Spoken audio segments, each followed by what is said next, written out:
Olá, pessoal, tudo bem com vocês?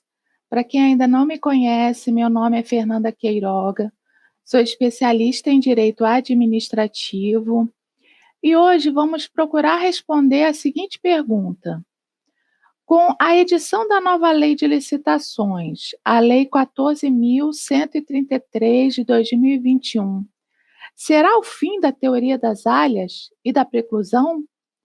Bom, antes de mais nada, vamos relembrar que alha é um termo jurídico que significa literalmente a possibilidade de prejuízo simultaneamente a de lucro, ou melhor dizendo, risco. Nós já falamos que a alha pode ser ordinária ou extraordinária, que os institutos da alha ordinária seriam o reajuste e a repactuação. E o instituto da alha extraordinária seria a recomposição do equilíbrio econômico-financeiro, ou como também é chamado de revisão contratual. A propósito, no vídeo que falamos especificamente sobre alha extraordinária, foi disponibilizado um quadro resumo com os tipos de alha, seus institutos e o prazo para sua concessão. Então, será que a nova Lei de Licitações, a 14.133 de 2021, trouxe alguma modificação a respeito desse assunto das alhas? Pessoal, eu entendo que para melhor conhecermos esse assunto, nada melhor do que saber o motivo dessa teoria das alhas, né? De onde surgiu essa denominação. Eu prometo que eu não vou fazer um tratado sobre o assunto, apenas alguns apontamentos sobre o tema, por quê? Porque a gente vem falando, né, da alha ordinária, extraordinária, em diversos vídeos e nós não conhecemos a origem. Então vamos lá. A expressão equilíbrio econômico-financeiro ou equação econômico-financeira é costumeiramente utilizada no mundo do direito administrativo para denotar a proteção ao conteúdo econômico dos contratos. A própria Constituição Brasileira de 88, ao tratar da contratação administrativa, ela assegura a manutenção das condições efetivas da proposta como um direito daqueles que contratam com a administração pública. Ele está disposto lá no artigo 37, inciso 21. Diversas leis também tratam do assunto com maior ou menor abrangência. Entre nós, e por influência principalmente do direito francês, o desenvolvimento de uma teoria do equilíbrio econômico-financeiro dos contratos administrativos esteve associada historicamente à sua predisposição a eventos capazes de instabilizar excessivamente a base econômica dos contratos. Foi necessário, então, desenvolver uma dogmática capaz de tutelar o interesse daqueles que contratavam com a administração pública, assegurando-lhes um mínimo de estabilidade econômico-financeira face às vicissitudes contratuais. É lógico que esse aporte surgiu e se desenvolveu num tempo em que a preocupação e a cultura com o mapeamento avançado e ex ante dos riscos capazes de interferir na relação contratual ainda era incipiente. O contexto que propiciou o florescimento e desenvolvimento da teoria do equilíbrio econômico-financeiro é o do intervencionismo e dirigismo contratual, que tinha um claro contraponto nas prerrogativas exorbitantes da administração pública. No Brasil, a compreensão histórica da teoria da equação econômico-financeira dos contratos administrativos, ela foi fortemente motivada na teoria das alhas. A lógica dessa teoria das alhas esteve em separar riscos derivados da atividade empresarial ordinária, que tinham como origem riscos que deveriam ser assumidos pelo contratado encarregado da prestação do serviço, de riscos caracterizados como extraordinários, não passíveis de previsibilidade quanto à sua materialização ao longo da execução do contrato. Essa teoria ela foi acolhida pela Lei 8666 de 93. Na classe dos riscos extraordinários, há riscos relacionados à ocorrência de eventos alheios à atividade estatal e que onerem muito os custos do contrato, que é a área extraordinária econômica, e riscos associados a medidas estatais genéricas, que é o fato do príncipe, ou específicas, interferências da administração no conteúdo do contrato. A Lei 8666 de 93 assegurou o direito do contratado em obter a recomposição da equação econômico-financeira diante da ocorrência de quê?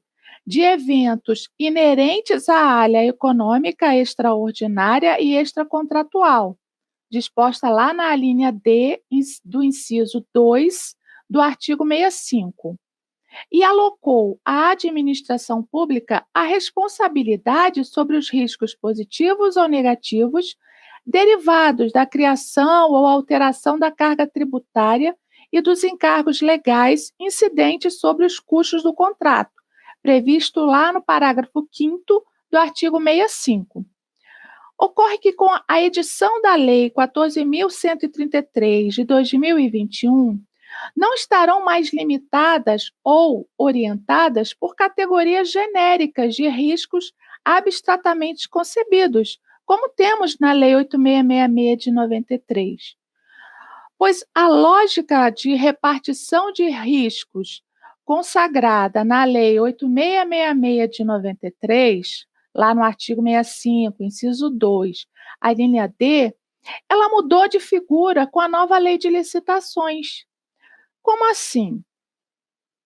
Na Lei 8666 de 93, a alocação do risco ela se dá posterior e quase aleatória dos riscos contratuais, ou seja, se investiga qual das partes teria assumido um determinado risco depois que esse prejuízo já tivesse se concretizado, à luz de estándares genéricos e abstratos fixados pela lei. Já na Lei 14.133 de 2021, cada risco deverá ser diagnosticado e associado concretamente à responsabilidade parcial ou total das partes contratantes, de acordo com as premissas jurídicas e econômicas aplicáveis. Por quê?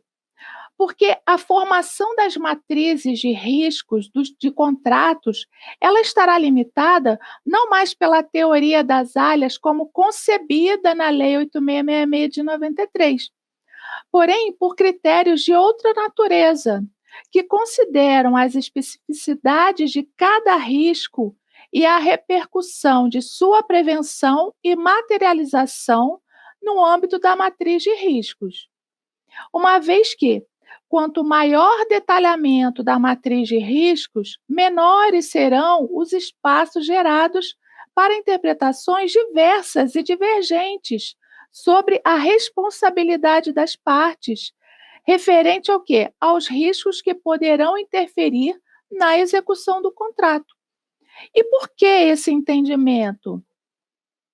Porque, de fato, o tema reequilíbrio econômico-financeiro, ele gera controvérsias nos contratos administrativos, não há dúvida. O que temos é um esforço para corrigir esse desvio de rota, por assim dizer, em que a tendência contemporânea e a matéria de contratos administrativos vem sendo o quê? O uso da matriz de riscos. Podemos observar que a Lei 12.462 de 2011, a Lei do RDC, Regime Diferenciado de Contratações Públicas, ela também prevê expressamente a possibilidade de contemplar matriz de alocação de riscos. Porém, nesse caso, a matriz de riscos ela seria obrigatória somente nos casos de contratação integrada, em que a contratada ela fica responsável pelos projetos básico e executivo e por toda a execução do objeto até a sua entrega final. Nós temos também a Lei 13.303 de 2016, a Lei das Estatais, que, por sua vez, ela prevê a matriz de riscos como cláusula necessária em todos os contratos por ela disciplinados.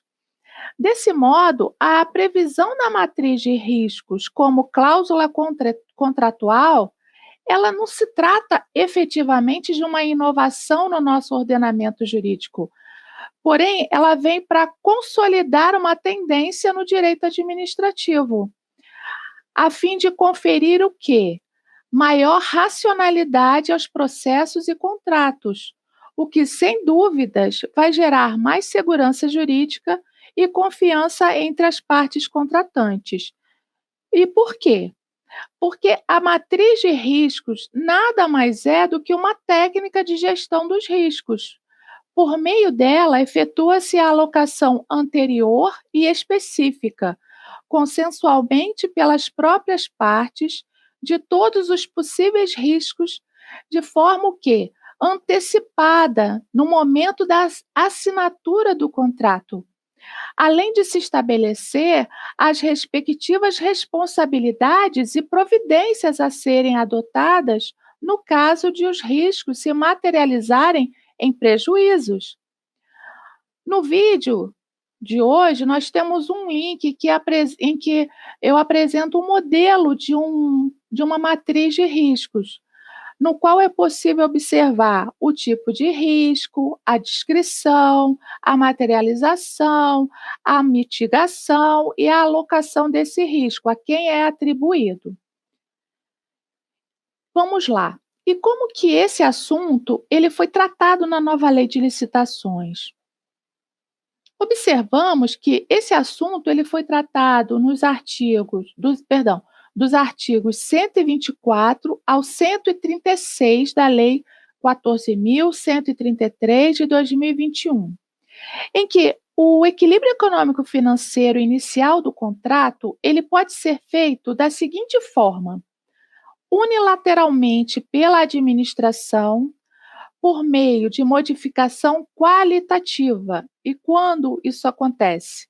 Quando houver alteração do projeto ou das especificações para melhor adequação técnica a seus objetivos. E modificação quantitativa, quando houver acréscimo ou diminuição da quantidade do objeto contratado. Ou consensualmente, por acordo entre as partes, nos seguintes casos: força maior ou caso fortuito, fato do príncipe, ou a presença dos requisitos da teoria da imprevisão, em decorrência de fatos imprevisíveis ou previsíveis, porém de consequências incalculáveis, que inviabilizem a execução do contrato tal como pactuado. O fato da administração, ele pode ocorrer diante de contratações de obras e serviços de engenharia quando a execução do contrato for impedida pelo atraso na conclusão do objeto nos seguintes casos. Atenção, desde que, né, por circunstâncias alheias ao contratado, tá? Então vamos lá, nos seguintes casos: desapropriação, desocupação, servidão administrativa e licenciamento ambiental. Pessoal, para melhor visualização, né, nós disponibilizamos outro link em que apresentamos um resumo esquemático sobre a alteração contratual e a teoria da imprevisão, considerando as informações que eu acabei de comentar com vocês. Então, essas variadas formas de reequilíbrio, elas podem ser fracionadas em dois grandes grupos: aqueles causados por ato interno à relação contratual e causados pela administração pública, impactando no objeto originalmente contratado, e aqueles causados por ato externo à relação contratual, e que geram impactos no sinalagma do negócio. O que é sinalagma? O sinalagma, perdão, significa uma relação de obrigação contraída entre duas partes de comum acordo de vontades. Cada parte condiciona a sua prestação à contraprestação da outra. O sinalagma é uma das características do contrato administrativo. Por isso que a gente fala que o contrato administrativo, ele é sinalagmático. Voltando ao nosso assunto. Nós observamos que a parte final da linha D do inciso 2 do artigo 124 bate um papo com os artigos 6º, inciso 27, artigo 22, artigo 92, inciso 9 e artigo 103, todos da Lei 14.133 de 2021, que tratam do quê? Da matriz ou da alocação de riscos.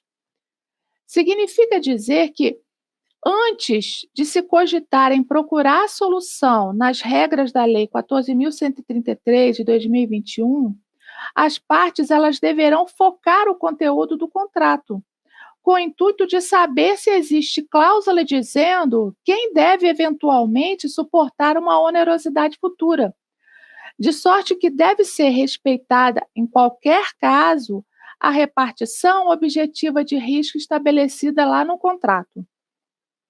Então, observamos que uma das mais relevantes modificações trazidas pela Lei 14.133 de 2021 é a possibilidade de previsão expressa da matriz de riscos como cláusula contratual, que em alguns casos é até obrigatória. Nesse contexto, a matriz de riscos ela surge para quê? Para alocar esses riscos futuros às partes contratantes. Desse modo, a previsão da matriz de riscos como cláusula contratual, ela proporciona efeitos benéficos internos e externos ao contrato. Isso porque a matriz ela contorna situações de insegurança, gerando o quê? Gerando um cenário favorável para ambas as partes. Como assim? Para o particular, ele vai ter o quê? Maior garantia do retorno dos seus investimentos em um ambiente economicamente equilibrado. E, ao mesmo tempo, a administração pública, que assegurará a continuidade da prestação dos serviços públicos de abastecimento e de desenvolvimento de projetos relevantes para o desenvolvimento nacional. É importante destacar que, embora não haja negociação prévia entre as partes, a matriz de riscos ela está sujeita à impugnação pelos licitantes, caso eles identifiquem falhas ou equívocos na sua elaboração. E, como não se pode deixar de mencionar, está sujeita à fiscalização dos órgãos de controle. Mas, pessoal, não vamos nos iludir. Por quê? Porque a matriz de riscos, ela não é capaz de prever todo e qualquer evento que cause alguma forma de desequilíbrio na relação contratual, mas ela possui um importante papel de proporcionar maior previsibilidade às relações contratuais, determinando de antemão qual parte é responsável por arcar com o risco, o que garante o quê? Uma rápida e eficiente solução para eventual problema. Acredita-se que a matriz de riscos, ela possivelmente diminuirá a incidência de pedidos de reequilíbrio econômico financeiro e sua litigiosidade. A esse respeito, cumpre destacar que a previsão da matriz de riscos como cláusula contratual, ela não elimina a submissão dos contratos administrativos à teoria da imprevisão. A temática do equilíbrio contratual, ela adquiriu o quê? Novos contornos, quando a preocupação com a tutela dos riscos extracontratuais passa a ser substituída pela preocupação com a alocação dos riscos contratuais. acredita-se que sua verificação ela ficou mais concreta. Por isso, a alocação de riscos, ela não pode conter previsões genéricas, atribuindo ao contratado todo e qualquer fato superveniente imprevisível que venha a ocorrer, né? Uma situação de onerosidade excessiva que pode o quê? Impossibilitar a execução desse contrato. Na realidade, pessoal, a matriz de riscos ela é capaz de ressignificar substancialmente a relação entre o poder público e o particular, especialmente ao trazer consigo uma ideia de ruptura da imagem clássica de dualidade entre os polos da relação contratual. É salutar a atenuação da unilateralidade na atuação da administração pública, submetendo ao crivo do quê? Das boas práticas da formação de um consenso através da negociação, conciliando interesses para a condução de uma boa relação negocial, com a finalidade última de quê? De render frutos para toda a coletividade. Nesse sentido, a previsibilidade trazida pela matriz de riscos também prestigia o quê? A formação de um ambiente juridicamente mais seguro, ao delimitar riscos e responsabilidades assumidas pelas partes contratantes, diminuindo o quê?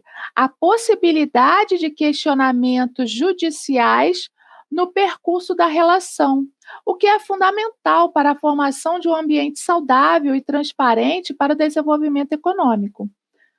Por isso, a Lei 14.133 de 2021, ela estabelece que, uma vez mantidas as condições da matriz, não haverá sustentação para eventual pleito de reequilíbrio econômico-financeiro, a não ser nos casos de alterações unilaterais levadas a cabo por quem? Pela própria administração pública, dentro dos limites permitidos pela lei ou alterações relativas aos tributos incidentes sobre o objeto contratado.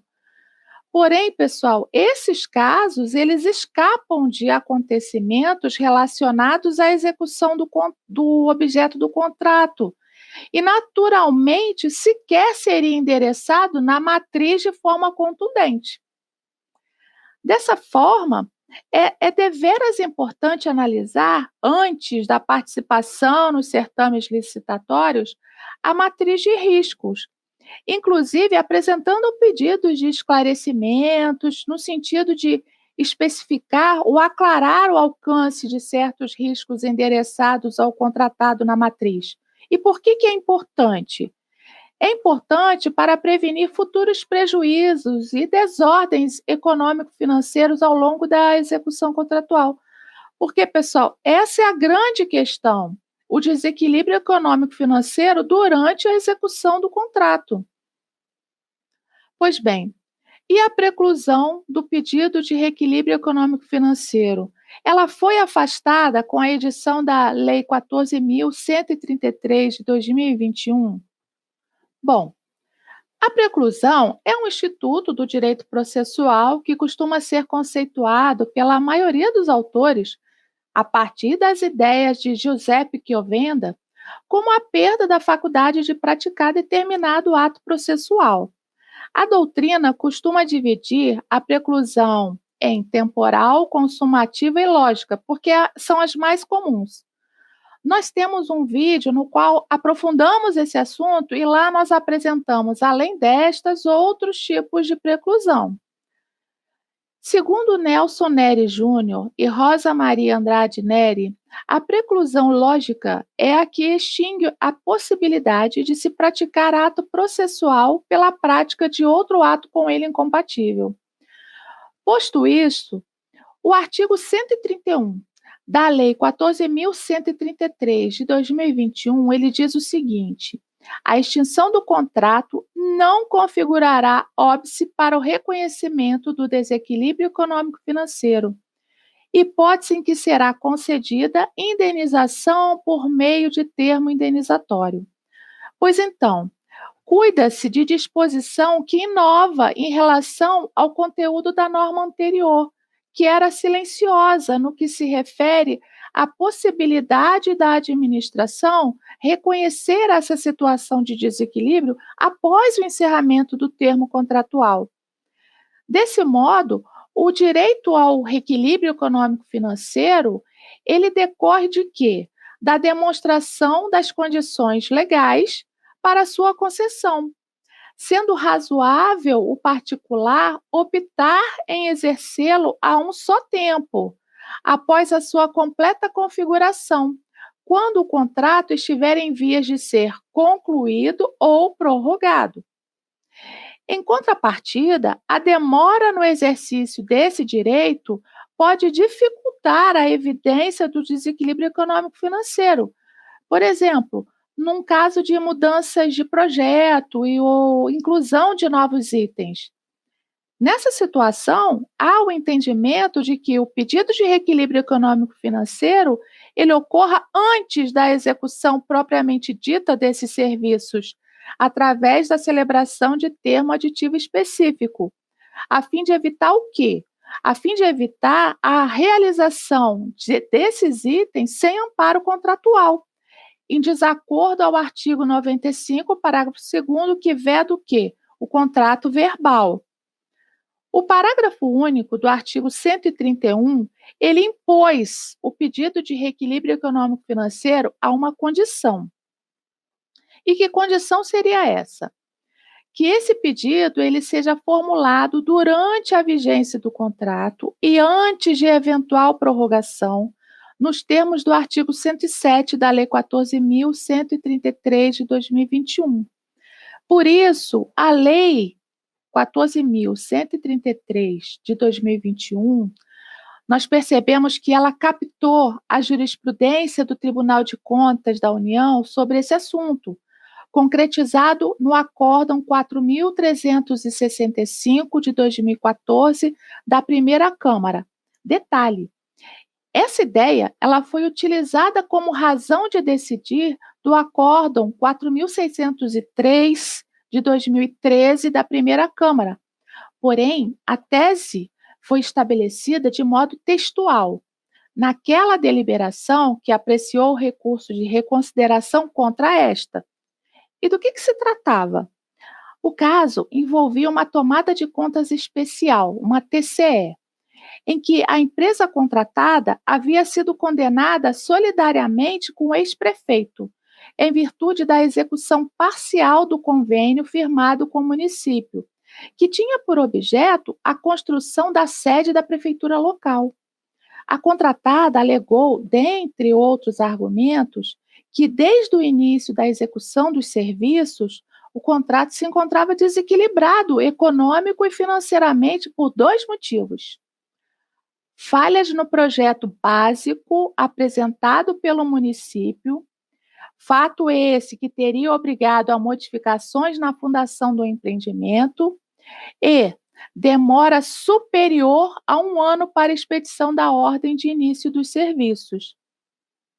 Resumindo, a empresa alegou que teria executado serviços distintos dos pactuados originalmente e que a execução do objeto em sua integralidade necessitava de recursos além dos inicialmente acordados entre as partes, de modo que o contrato ele estava em situação de desequilíbrio econômico-financeiro.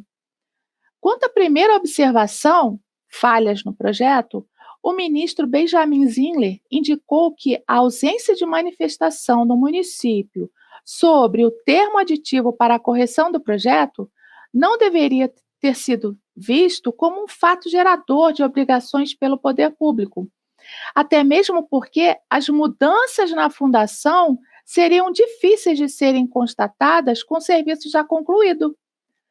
Sobre a demora para a expedição da ordem de início dos serviços, que é o segundo ponto apresentado pela empresa, o relator ele constatou que, de fato, o ajuste foi iniciado 1 ano e 5 meses depois da apresentação da proposta, muito embora esse contrato ele tivesse vigência apenas de 120 dias. Diante desse caso, o ministro ele concluiu que a empresa, ao aceitar dar início aos serviços sem condicioná-los a uma revisão de preços, implicitamente reconheceu que a adequação e a execuibilidade dos valores propostos na licitação. Melhor dizendo, o ato voluntário da empresa trouxe consigo a renúncia ao reequilíbrio econômico-financeiro do contrato, dando ensejo à ocorrência do quê? Da preclusão lógica. Pessoal, esse entendimento foi adotado posteriormente pelo TCU no Acórdão 1689 de 2018 e no voto vencido do Acórdão 1614 de 2020, ambos do plenário, em que a tese vencedora, olha que legal, ela seguiu trilha oposta ao reconhecer indiretamente direito à indenização por desequilíbrio econômico-financeiro pleiteado após o encerramento do ajuste. De acordo com o ministro, tal fato aconteceu porque os valores pleiteados pela empresa envolviam o pagamento de taxas amparadas na legislação vigente e que, se não houvesse o reconhecimento da dívida, no entendimento da Corte de Contas, estar-se-ia admitindo a prestação de serviço por meio de remuneração menor do que o custo a ele associado, o que não seria razoável, não é verdade? Então, considerando esta exposição, podemos entender que o parágrafo único do artigo 131 da Lei 14.133 de 2021, ele dirimiu eventuais dúvidas que talvez pudesse existir sobre o assunto, conforme apontado no Acórdão 1614 de 2020. Na realidade, o regramento da Lei 14.133 de 2021, ele trouxe consequências jurídicas ao silêncio do contratado quanto a eventual pedido de reequilíbrio econômico-financeiro. Se o contratado não o fizer, né, não fizer o quê? O pedido, antes da prorrogação ou do encerramento do contrato, entenderam? Significa dizer que, de acordo com a nova lei de licitações, o contratado ele deverá formular o pleito durante a vigência do ajuste. Em que casos, né? Contratos por escopo e antes de eventual prorrogação e na hipótese de contratos de serviços e fornecimentos contínuos. No primeiro caso, considerando que o prazo de vigência será automaticamente prorrogado quando o objeto não for concluído no período pactuado, conforme disposto lá no artigo 111. Há entendimento de que o pedido de reequilíbrio econômico-financeiro ele deve ser formulado até a emissão de termo de recebimento definitivo do objeto contratual. E por quê? Porque o termo de recebimento definitivo, ele aponta a entrega da prestação acordada. Pela expressão do vocábulo da nova lei de licitações, esse requerimento ele deve respeitar as condições mencionadas, porém a manifestação da administração pública sobre a adequação ou não do pedido e o eventual pagamento da indenização podem ocorrer após o encerramento do contrato. Entretanto, é necessário cumprir o prazo estabelecido no parágrafo único do artigo 123 da nova Lei de Licitações. Qual o prazo? De acordo com o dispositivo, salvo disposição legal ou cláusula contratual que estabeleça um prazo específico, concluída a instrução do requerimento, a administração ela terá o prazo de 1 mês para decidir admitida a prorrogação motivada por igual período. Então, de acordo com a parte final do caput do artigo 131, a indenização será processada a partir da expedição do que a lei chamou de quê? De termo indenizatório, que a prática administrativa costuma utilizar as expressões termo de reconhecimento de dívida ou termo de confissão de dívida. Isto posto, pessoal, é razoável dizer que a Lei 14.133 de 2021, ela evoluiu ao permitir o reconhecimento do desequilíbrio econômico-financeiro pela administração após o encerramento do vínculo contratual.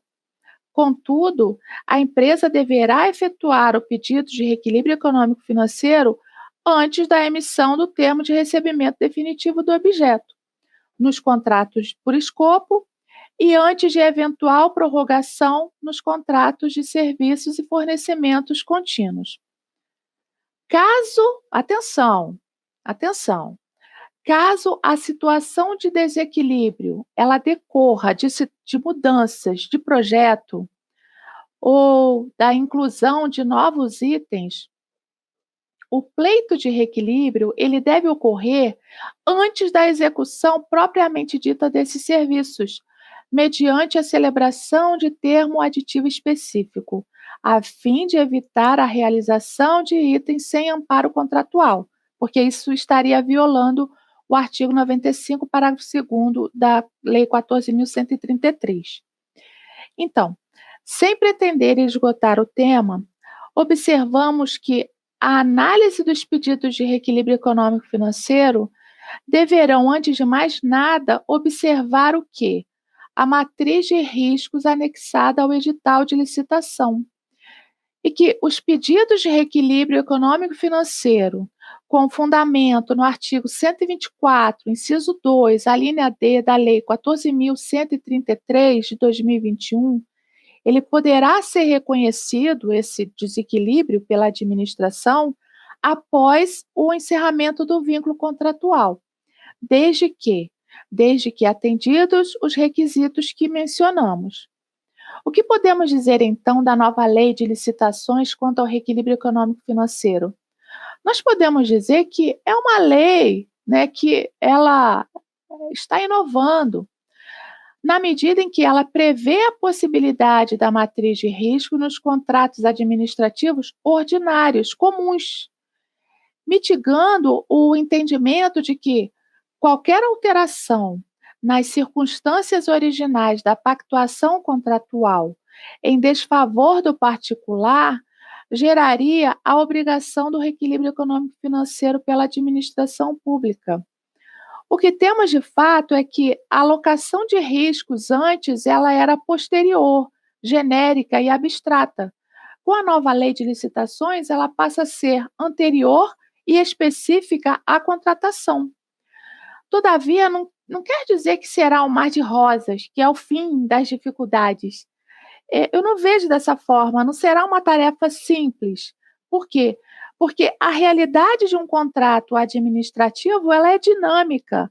Cada empreendimento apresenta suas próprias exigências quanto à distribuição dos riscos. Melhor dizendo, cada caso é um caso em particular. Não é possível tratar todas as situações de forma idêntica, porque não são. Cada empreendimento tem sua particularidade. O que observamos, de forma preliminar ainda, é que ampliou-se a tutela econômica porque ela é exercitada no momento da confecção dos contratos, o que promoveu, salvo o melhor juízo, uma substituição da lógica do arbitramento jurídico corretivo, da responsabilidade sobre os riscos contratuais, por uma alocação preventiva de riscos. Acredita-se que, de fato, será necessário o quê? A prática, para verificarmos se realmente essa lei ela trouxe inovação ou apenas uma nova roupagem ao modelo tradicional que ainda está em vigor. Então, pessoal, por hoje é só. No nosso próximo encontro, nós vamos conversar sobre desoneração da folha de pagamento e a necessidade de revisão contratual. É um tema bem legal. Obrigada a todos pela atenção. Se vocês tiverem alguma dúvida, deixe aqui nos comentários que eu vou tentar responder o mais rápido possível. E eu respondo, viu? Podem perguntar que eu respondo. E o pensamento de hoje é de Leonardo da Vinci. Os que se encantam com a prática sem a ciência São como os timoneiros, que entram no navio sem timão nem bússola, nunca tendo a certeza do seu destino. Deus abençoe a todos.